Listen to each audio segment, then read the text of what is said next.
భయంకరమైన తుఫానండి.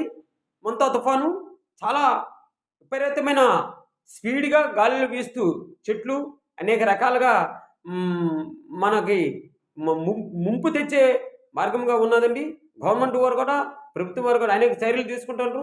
కాబట్టి మన పిల్లలు ఎట్టి పరిస్థితుల్లో బయట పంపకూడదండి. చాలా జాగ్రత్తగా దూర ప్రయాణాలు చేయకూడదండి. అన్నిట్లో మనం జాగ్రత్తగా ఉందామండి. ముఖ్యంగా గ్యాసు, తర్వాత పవర్ కరెంట్ దగ్గర కూడా చాలా జాగ్రత్తగా ఉందామండి. పిల్లలు మనం ఎట్టి పరిస్థితుల్లో కూడా బయట పంపొద్దండి. మీరు కూడా ప్రయాణాలు తగ్గించండి. ఎటువంటి ఎటువంటి జాగ్రత్తలుగా తీసుకోవాలని మనం ప్రభుత్వాలు ముందే తెలియజేశారు కాబట్టి, హుదూద్ తుఫాను కన్నా చాలా భయంకరంగా ఉంది కాబట్టి, మనందరం కూడా పిల్లలకు జాగ్రత్త చూసుకుందండి. మనం కూడా చాలా జాగ్రత్తగా ఉందామండి.